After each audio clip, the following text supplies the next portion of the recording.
नमस्कार दोस्तों, मैं जितेंद्र द्विवेदी। हमने पिछली क्लास में मुगल काल को मध्य प्रदेश के संदर्भ में डिस्कस किया और हमने मुगल काल के जो सामान्य परिचय होता है, हमें जो जानना चाहिए वो हमने डिस्कस किया कि मुगल कौन थे और कहाँ से आए और मध्य प्रदेश में वो पहली बार कब प्रवेश करते हैं वो भी हमने डिस्कस किया। ये भी देखा हमने कि मुगलों के जो मुगल के संस्थापक कौन हैं और हमने एक आपको सारणी भी बनाई थी कौन कौन से प्रमुख मुगल शासक हैं। हमने ये भी देखा वहाँ कि जो मध्य प्रदेश में वो चंदेरी का युद्ध होता है आपका, वहाँ मुगलों का पहली बार मध्य प्रदेश में प्रवेश देखने को मिला, जिसमें चंदेरी के जो शासक होते हैं मेहंदी राय, वो क्या हो जाते हैं, युद्ध में पराजय हो जाते हैं बाबर से। और हारने के बाद उन्हें अपनी दो पुत्रियों का विवाह भी बाबर के पुत्रों से कराना होता है, यानी हुमायूं और कामरान से। ये भी देखा और हमने वहाँ एक डिस्कस ये भी किया था कि इस युद्ध में बाबर का साथ शेरशाह सूरी ने दिया था, क्योंकि अभी हम हुमायूं पढ़ेंगे आज की क्लास में, तो शेरशाह सूरी को हम दोनों को साथ में ही देखेंगे। और ये भी देखा कि क्यों भाई उन्होंने मध्य प्रदेश में हमला किया या चंदेरी पर आक्रमण किया, तो इसके पीछे भी हमने आपको घटनाक्रम डिस्कस किया था, क्योंकि मेहंदी राय ने खानवा के युद्ध में राणा सांगा का साथ दिया था, इस वजह से बाबर ने हमला किया। और थोड़ा सा और आपको बताया था हमने क्लास में कि जब पानीपत का या बाबर को भारत के ही कुछ शासक उनको निमंत्रण देने गए थे कि आप भारत की तरफ आइए और दिल्ली पर हमला कीजिए, क्योंकि दिल्ली पर किसका उस समय शासन था, लोधियों का था। तो पानीपत के युद्ध में आपको याद हो आपके राणा सांगा, दौलत खां लोधी, आलम खां, ये सारे लोगों ने प्रमुख रूप से बाबर को ही आमंत्रण किया था कि भारत में आए और युद्ध करें। परंतु पानीपत का जब युद्ध होता है तो राणा सांगा साथ नहीं देता है और इस वजह से अगले साल ही खानवा का युद्ध हो जाता है। और खानवा के युद्ध में क्योंकि मेहंदी राय साथ देते हैं जो मध्य प्रदेश के हैं, तो उसके अगले साल क्या होगा, मध्य प्रदेश पर हमला होगा, यानी चंदेरी पर हमला होगा। और अंतिम जो बाबर का युद्ध होता है भारत में वो घाघरा का युद्ध होता है।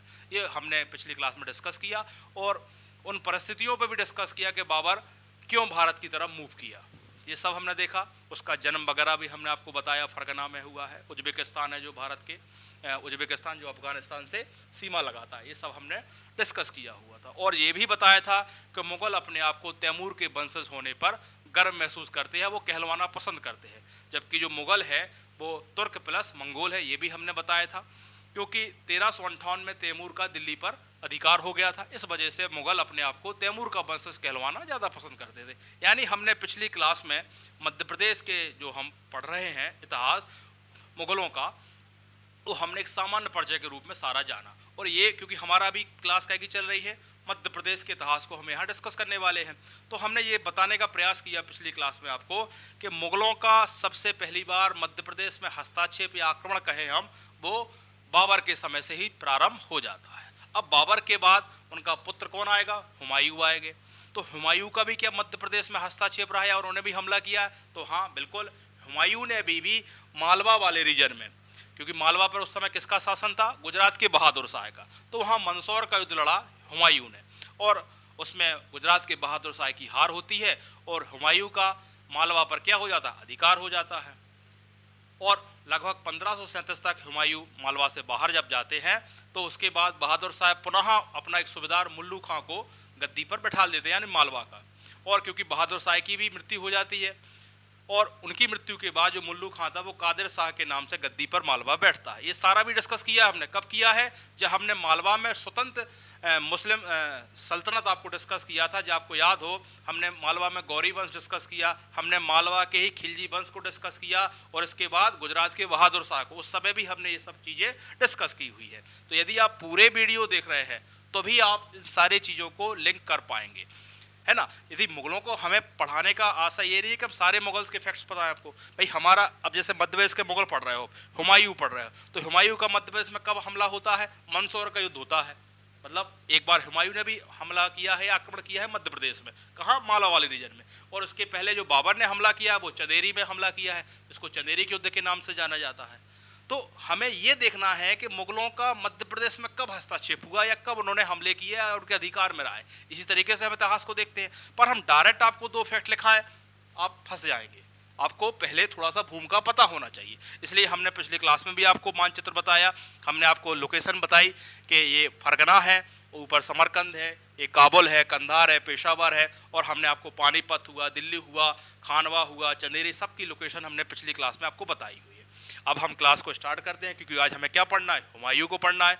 हुमायूं जब गद्दी पर बैठता है बाबर की बाद, तो उसको भी कुछ ऐसा, जब वो बैठता है तो उसके सामने भी बहुत सारी समस्याएं रहती हैं, क्योंकि हुमायूं ने एक तो एक समस्या अपने हाथ में पैदा की, उसने अपने साम्राज्य का जो बंटवारा है अपने भाइयों में किया है, यही उसकी असफलता का कारण भी रहता है ना। इसके साथ साथ जब वो गद्दी पर बैठा तो राजकोष खाली था, है ना। उसके पास अंतर्राष्ट्रीय सेना कहें या विदेशी सेना, क्योंकि वो यहाँ से फरगना से चल रहे हैं बाबर, तो उनके पास सेना भी बाहरी है, उसको मेंटेन करना। इसके साथ साथ अफगानों की बड़ी समस्या रही, और खासकर शेरशाह सूरी से समस्या तो आपने देखी है कि शेरशाह सूरी ने उसको चौसा के युद्ध में हराता है, और साथ साथ कन्नौज या बेलग्राम के युद्ध में तो वो भारत से बाहर 15 साल के लिए कर ही देता है, और सिंध वाले रीजन में फिर हुमायूं घूमते हैं, है ना। और घूमते हैं, फिर वहीं अकबर का जन्म भी आपको देखने को मिलता है, और ईरान के शाह के पास वो शरण लेते हैं बैरम खां के कहने पर, और अपना धर्म भी परिवर्तित करते हैं, और ये वादा भी करते हैं कि आपको हम काबुल कंधार वगैरह क्षेत्र भी देंगे, है ना।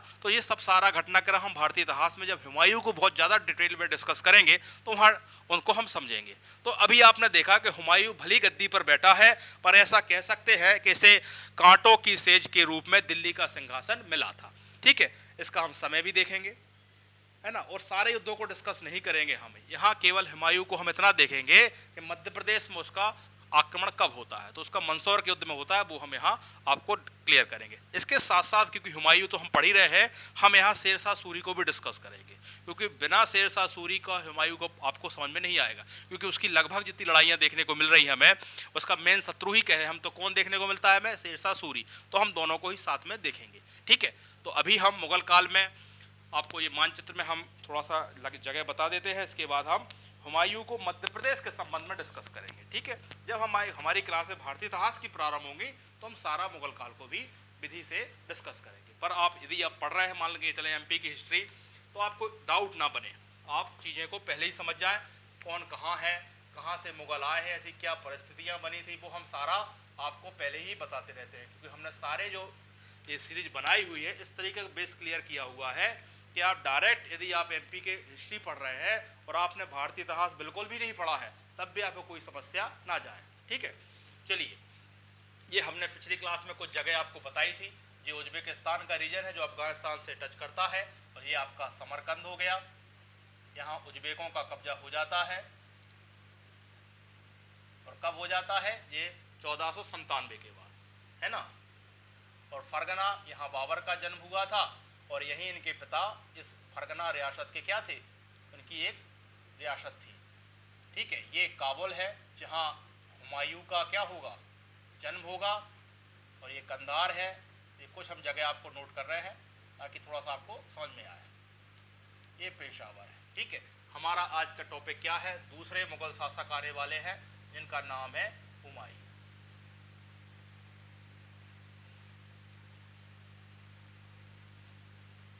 का हम समय लिखें तो 1530 से ये गद्दी पर बैठते हैं दिल्ली की, और 1540 तक रहते हैं। इसके बाद क्योंकि दिल्ली पर किसका शासन आ जाता है, द्वितीय अफगान राज। एक अफगान शासक कौन से दे रहे हैं आपको, लोधी देखने मिले तो वो पहले अफगान हो गए, और दूसरे कौन आएंगे, शेरशाह सूरी, यानी सूरी वंश कह सकते हैं हम इसको। तो और दोबारा क्योंकि फिर से हुमायूं वापसी करता है 1555 से, और 56 में उसकी क्या हो जाती है, मृत्यु होती है। तो हमें दोनों डेट आपको लिख दी है, ठीक है। अब हम हुमायूं का जन्म देखेंगे। पिता आपको पता ही है बाबर है, और बाकी बेसिक हम यहाँ उतना डिस्कस नहीं करेंगे, क्योंकि फिर हम एमपी का हिस्ट्री से क्या हो जाएंगे, थोड़ा सा स्लिप होंगे। चलिए, यहाँ हम इनका जन्म लिखते हैं। जन्म अभी बताया हमने कहाँ है, इनका समय लिखा जाए 6 मार्च 1508। 6 मार्च 1508 कहाँ, काबुल। और काबुल कहाँ है, अफगानिस्तान में, ठीक। पिता पता ही है बाबर है ना, और माता जो है वो आपकी देखा जाए तो महा बेगम है, ठीक है। वो हम लिखने दें आपको, ठीक है ना। अब हम क्योंकि वो फैक्ट लिखाएंगे जो मध्य प्रदेश से संबंधित है। मध्य प्रदेश का यहाँ हम थोड़ा सा आपको डायग्राम बना देते हैं एक रफली।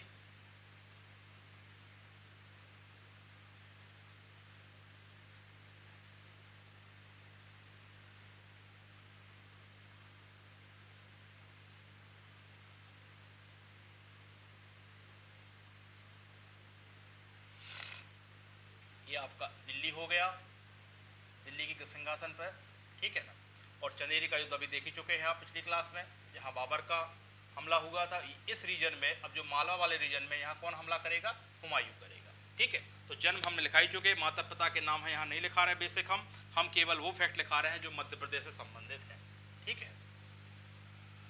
अब 1535 का बात है, लिख लें वो आप, जो युद्ध होता है 1535 एडी में, हुमायूं और गुजरात के शासक, हुमायूं वर्सेस कौन थे? गुजरात के शासक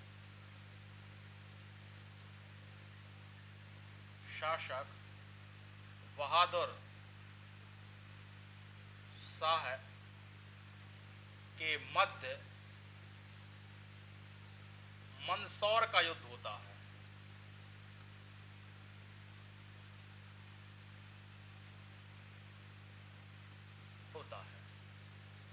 ठीक है। और इसका परिणाम क्या निकला युद्ध का? इसका परिणाम होता है बहादुर शाह की पराजय हुई।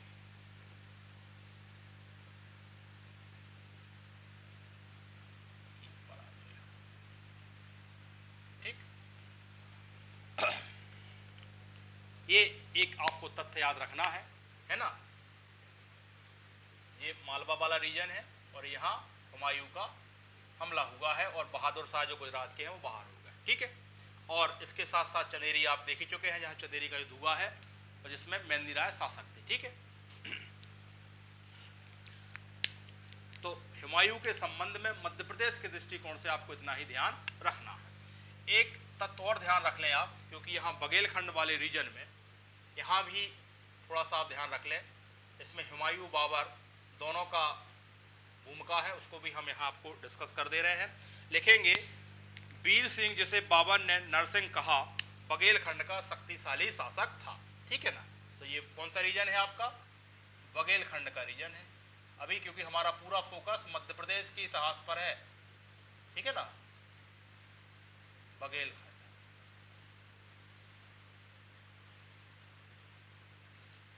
लिखें आप यहाँ वीर सिंह जिसे बाबर, इसमें दोनों बाबर का भी इसमें है और हुमायूं का भी योगदान देखने को मिलेगा और साथ साथ आपको भी अकबर का भी देखने को मिलेगा, यानी तीनों यहाँ के शासकों का बघेलखंड के राज्य से संबंध देखने को मिलेगा, ठीक है ना। तो लिख ले आप वीर सिंह जिसे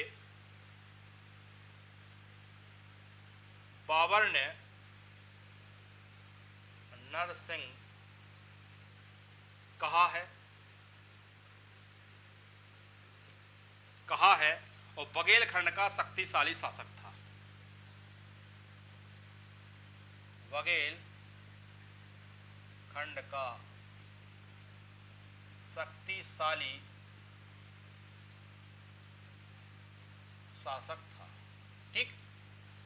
अब इसके साथ में लिखेंगे भाई, इस जो वीर सिंह है इसने खानवा के युद्ध में राणा सांगा का साथ इसने भी दिया था, जैसे मेहंदी राय ने दिया था इसलिए इसने भी दिया था, परंतु इसने बाद में इनकी बाबर से क्या हो गई थी? मित्रता हो गई थी। ये ध्यान रखना है आपको, ठीक है ना। तो इसको हम इसी पॉइंट को नीचे कंटिन्यू करते हैं। लिखेंगे आप इसने भी खानवा के युद्ध में राणा सांगा का साथ दिया था। लिखेंगे इसने भी खानवा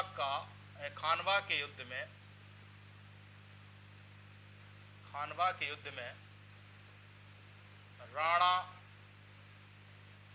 सांगा का साथ दिया था, ठीक है। परंतु बाद में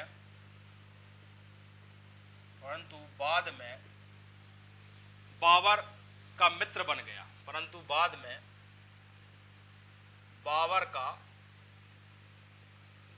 मित्र बन गया, ठीक है। बाबर का मित्र बन गया था ना। अब एक फैक्ट और लिखेंगे, इसी वीर सिंह का पुत्र होता है कौन? वीरभान, ठीक है। तो लिखेंगे इसी का पुत्र इसी का पुत्र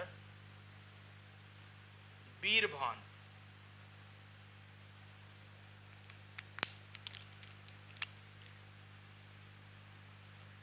बीरभान था। ठीक है, मतलब वीर सिंह का पुत्र कौन हुआ? बीरभान। और बीरभान का भी पुत्र लिख लें आप, इसका भी पुत्र लिख लें आप। उसका पुत्र था, बीरभान का पुत्र था आपका रामचंद्र। रामचंद्र रीवा के शासक थे, आपको याद हो, अकबर के समकालीन थे। ठीक है ना।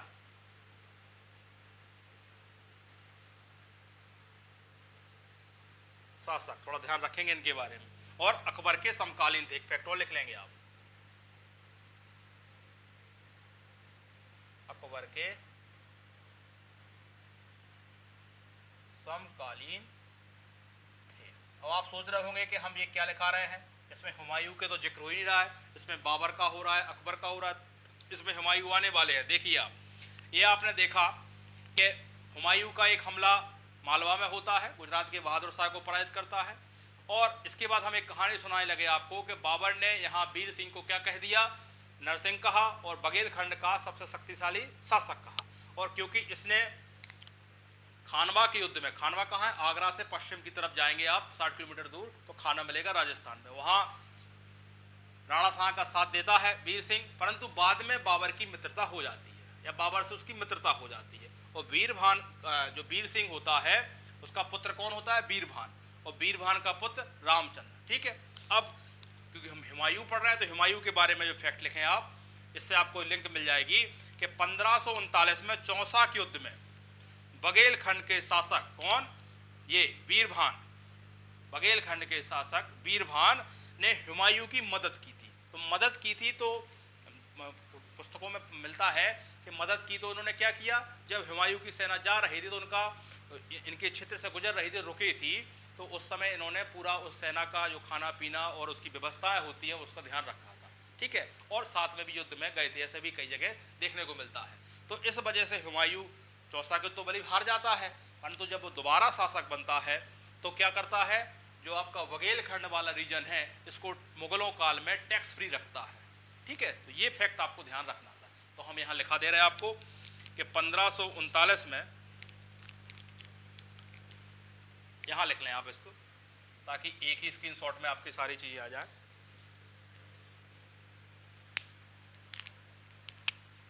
1539 एडी में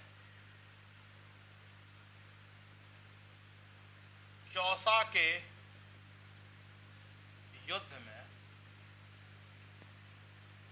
चौसा के युद्ध में बघेलखंड के शासक, और शासक कौन? बीरभान। बीरभान ने, बघेलखंड के शासक बीरभान ने हुमायूं की मदद की थी। तो हुमायूं का ये भी आपको एक बघेलखंड के रीजन से भी आपको कड़ी मिल गई, और जब मदद की थी जिस कारण मुगल शासकों ने इसको कर मुक्त रखा। ये भी लिख लीजिए, इंपॉर्टेंट फैक्ट है। इसी वजह से मुगल शासकों ने बघेलखंड क्षेत्र को कर मुक्त रखा, मतलब इनसे टैक्स नहीं लिया, कर मुक्त रखा। तो बस हुमायूं के संदर्भ में आपको मध्य प्रदेश के दृष्टिकोण से यही 2-3 फैक्ट याद रखना है। ठीक है ना। और ये आपको पता ही है चंदेरी का, चंदेरी ये अशोकनगर जिले में आती है, तो वहाँ बाबर का हमला हो ही चुका था। ठीक है, तो अब इसका स्क्रीनशॉट ले लें आप। और अब हम यहीं शेरशाह सूरी को भी डिस्कस कर लेते हैं, उनके संबंध में भी 2-3 फैक्ट हैं, वो भी आप इसी वीडियो में कर लें, ताकि हम फिर अगली क्लास में किसको डिस्कस करेंगे, हम अकबर को डिस्कस करेंगे। चलिए,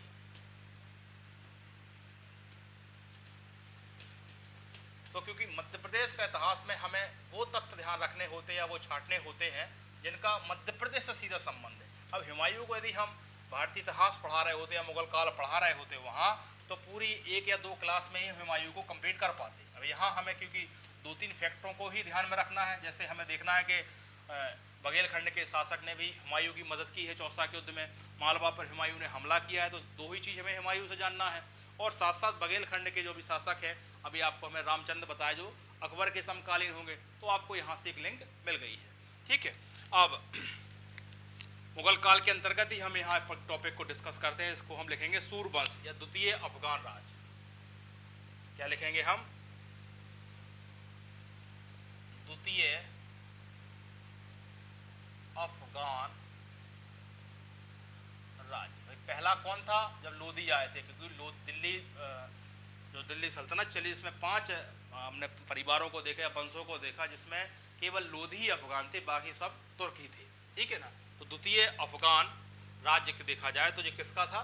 सूरवंश का। इसमें हमें केवल पूरा सूरवंश डिस्कस नहीं करना है, केवल हमें शेरशाह सूरी को ही थोड़ा सा यहाँ देखना है। ठीक है, तो यहाँ हम हेडिंग डाल दे रहे हैं आपको, शेरशाह सूरी, शेरशाह सूरी। ये 1540 से लेकर 1545 ईडी तक दिल्ली पर इनका शासन रहा। बाकी फिर इनका उत्तराधिकारियों का भी शासन देखने को मिलता है हमें 1555 तक। इसके बाद क्योंकि फिर हारते हैं वो हुमायूं से, और हुमायूं दोबारा 55 में आ जाता है। ठीक है ना? तो इनका हम जन्म, शेरशाह सूरी भी एक बहुत बड़ा टॉपिक है। इसको यदि हम पढ़ते हैं तो 2 या 3 क्लास में हो पाता है, क्योंकि हम यहाँ उतना डिस्कस नहीं करेंगे। ये भी एक बहुत योग्य आदमी है या योग्य शासक कह सकते हैं। इसने काफ़ी विकास कार्य किए हैं।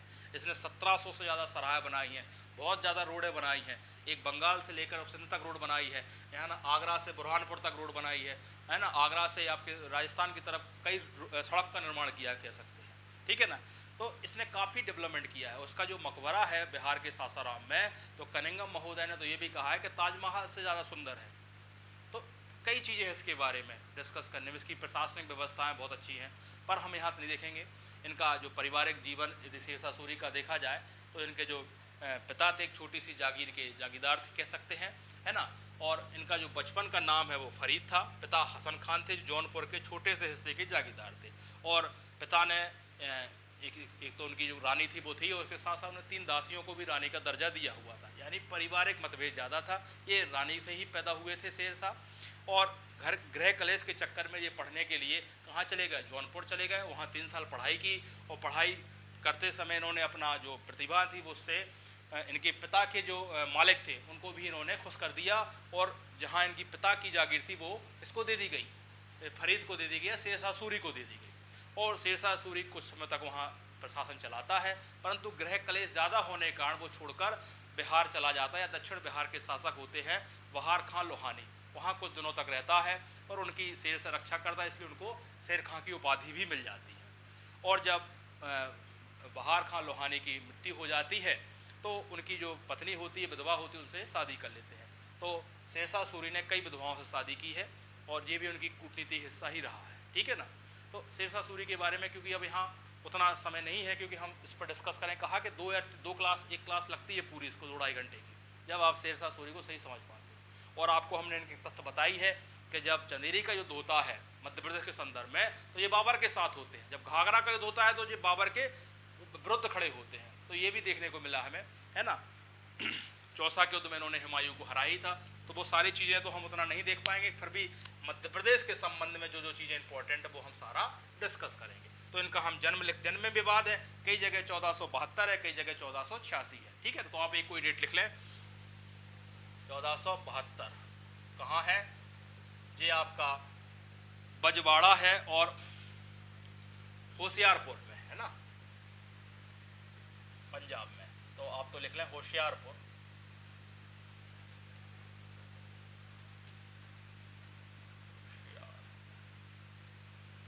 पंजाब में इनका जन्म होता है। और इनका मूल नाम कुछ लिख लें आप, जो थोड़ी सी चीज़ें जरूरी है। फरीद है ना। पिता का नाम लिख लें हसन खां। और हसन खां के बारे में ये भी लिख लें जौनपुर के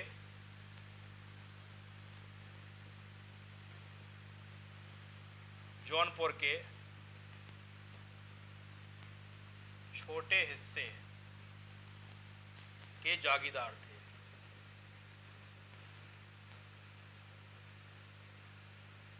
ठीक है, उपाधि लिख लें, कुछ थोड़ा सा बेसिक लिख लें क्योंकि इतना तो हम यहाँ नहीं पढ़ा पाएंगे। दो उपाधि लिख लें। तो शेर खां की हमने बताई थी, इन्होंने बुहानी खां जो बिहार के दक्षिण बिहार के शासक थे उनकी इन्होंने शेर से रक्षा की थी, उन्होंने ही इनको उपाधि दी थी। कौन सी दी थी? शेर खां की उपाधि। बताते हैं कि इन्होंने एक ही बार में शेर को मार दिया था तलवार से। दूसरा हजरत ए आला ये उपाधि थी इनके पास। तो ये दो जो इंपॉर्टेंट है वो उपाधि लिख लें। अब हम मध्य प्रदेश के संबंध में ही फैक्ट लिखेंगे, जो उनका मध्य प्रदेश में हस्तक्षेप रहा या जो भी उनका प्रभाव रहा है वो हम डिस्कस करेंगे। ठीक है, क्योंकि हमारा ओवरऑल जो भी पूरा जो सीरीज एक ही हो गया आपका, हम मेन किरदार को डिस्कस करते हैं, उसके साथ साथ तुरंत हम मध्य प्रदेश की तरफ बढ़ते हैं, क्योंकि एमपी की हिस्ट्री में आपको वही जानना है। जैसे हुमायूं के बारे में कितना लंबी क्लासेस है, पर हमने हुमायूं को क्या देखा यहाँ, एक मालवा में उनका आक्रमण देखा, तो दूसरा बघेलखंड के शासक ने जब उनकी मदद की थी उनको डिस्कस किया, है ना। बाबर के संबंध में हमने क्या देखा कि बाबर ने चंदेरी पर हमला किया और मेंदी राय को पराजित किया। ठीक है ना, तो हम वही सब, ऐसे भी अकबर देखेंगे तो वही सब चीज़ें वहाँ देखेंगे। तो अभी हम शेरशाह सूरी को देख रहे हैं, तो इन्होंने मध्य प्रदेश के संबंध में क्या किया है वो लिखें। तो लिखेंगे 1543 में, ये हम आपको बता भी चुके हैं जब हम मालवा के मुस्लिम शासक वगैरह पढ़ा रहे थे आपको। 1543 में रायसेन किले पर आक्रमण किया। रायसेन किला पर आक्रमण किया और विश्वासघात करके इन्होंने वो किला जीता था किया। और पूरनमल के, वहां का शासक कौन था? पूरनमल।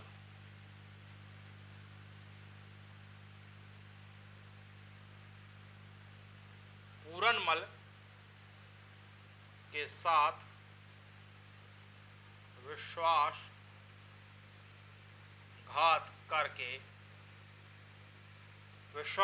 करके उसकी हत्या कर दी। विश्वासघात करके उसकी हत्या कर दी। तो एक फैक्ट आपने देखा, कर दी, मध्य प्रदेश के संबंध में कि इन्होंने रायसेन के किले को जीता था। ठीक है, दूसरा फैक्ट लिखेंगे, इन्होंने आगरा से बुरहानपुर तक, बुरहानपुर कहाँ? यहाँ तक क्या की थी? सड़क निर्माण कराया था।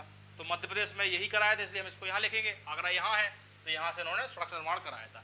बाकी जो इन्होंने सबसे बड़ी सड़क जिसको हम जीटी ट्रंक रोड वगैरह कहते हैं कि बंगाल से इन्होंने सिंध तक बनाई थी, वो अलग रोड है ना। तो इन्होंने कई सड़कों का निर्माण कराया था, सरायों का निर्माण कराया था, वो अलग विषय है। अब क्योंकि इतना हम यहाँ डिस्कस नहीं करेंगे, मध्य प्रदेश के तत्वों को ही देखेंगे, जिसमें लिखेंगे इसने आगरा से बुरहानपुर तक, इसने आगरा से बुरहानपुर तक सड़क निर्माण करवाया था।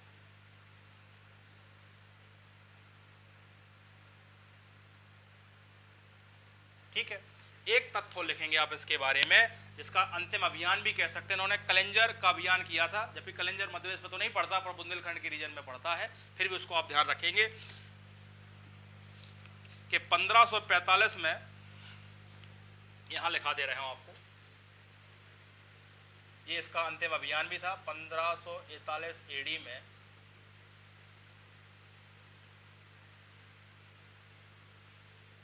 कलिंजर अभियान में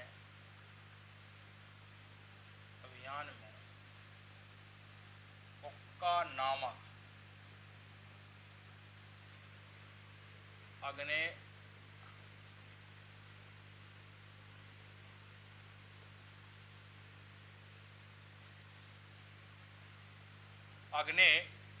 नामक अग्नि अस्त चलाते समय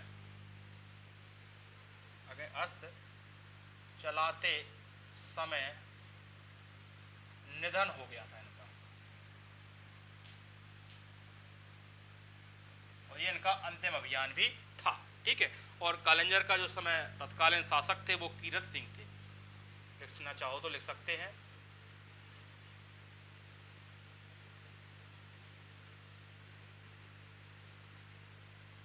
तत्कालीन शासक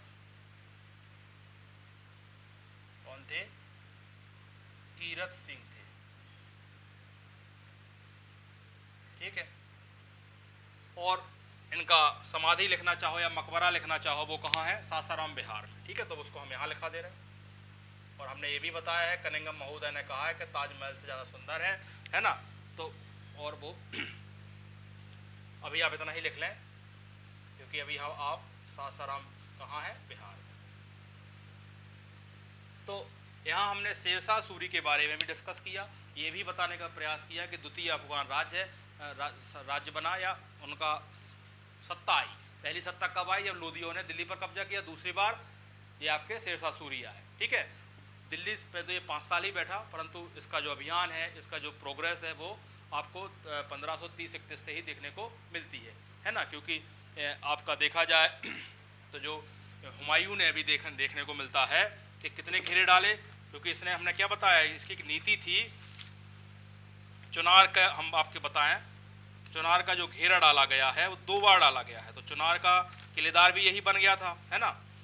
तो और फिर चौसा के युद्ध में तो पराजित हुआ हुमायूं, उसकी जान बड़ी मुश्किल में बची थी। उसको कर्मनाशा नदी में कूदना पड़ा था और एक चमड़ा जो निकालने वाले भिस्ती होते उसने उसकी जान बचाई थी। ठीक है, तो वो अब सारा डिस्कस यहाँ नहीं करेंगे। आप तो ये देखें कि हम अभी मुगल पढ़ रहे हैं, मध्य प्रदेश के संदर्भ में डिस्कस कर रहे हैं। तो हमने बाबर देखा और हमने ये देखा, बाबर को सामान्य परिचय हमने जितना बताना था बताया आपको, पर मेन क्या देखना था कि बाबर का मध्य प्रदेश में हस्तक्षेप या मुगलों का मध्य प्रदेश में हस्तक्षेप कब देखने को मिलता है? हमें देखने को मिलता है चंदेरी के युद्ध में। ठीक है, शासक मेंदिनी राय पराजय होती है। इसके बाद जब उसका पुत्र आता है यानी हुमायूं आता है, तो मालवा पर हमला करता है। मालवा पर किसका शासन है? वहाँ गुजरात के बहादुर शाह का शासन है, उसको हराता है।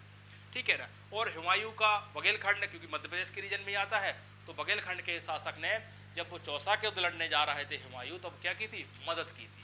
तो 2 चीज़ें हमें हुमायूं के संबंध में याद रखना है। अब क्योंकि हुमायूं को हम जब पढ़ते हैं तो शेरशाह सूरी को साथ में ही देखना होता है। और शेरशाह सूरी एक योग्य शासक था, वो हम बता ही चुके हैं कि उसके संबंध में जब हम क्लास लेंगे इतिहास की तब सारा डिस्कस करेंगे, बिल्कुल आप चिंता रहें। पर अभी हम मध्यप्रदेश का ध्यान रख रहे हैं, तो हमें चीज़ें मध्यप्रदेश के संबंध में देखना है। तो यहाँ क्या देखोगे आप शेरशाह सूरी के संबंध में? ये देखोगे कि इसने एक रायसेन का किला जीता, बड़ी विश्वासघात करके जीता। और ये देखा कि आगरा से बुरहानपुर तक इसने सड़क निर्माण की। और इसका जो अंतिम अभियान था कालिंजर का, वो भी क्या किया इसने? जीता। और कालिंजर अभियान तो जीत ही चुका था, परंतु उसमें इसकी क्या हो गई? मृत्यु हो गई। और कई बार प्रश्न आता है कि जो शेरशाह सूरी का अंतिम अभियान था आपका, उसमें क्या होता है इसके, या कौन सा अभियान शेरशाह सूरी का था? तो वो कालिंजर अभियान था। मारा कैसे था? उक्का नामक एक फेंक के मारा, वो फटने से इसकी क्या हुई थी? मृत्यु हुई थी। और मृत्यु कब हुई थी? जब इसने कालिंजर का किला जीत लिया था। ठीक है। अब अगले शासक हम मुगल में देखेंगे, अकबर को देखेंगे, और जो भी अभी आएंगे आपके जहांगीर हुए, है ना, शाहजहां हुए, आपके औरंगजेब वगैरह सब देखेंगे जिनका मध्य प्रदेश संबंध हुआ। यानी हम पूरा इतिहास को जितना मध्य प्रदेश के संबंध में होगा सब डिस्कस करेंगे एक एक क्रम से। तो आज की क्लास को हम यही समाप्त करते हैं।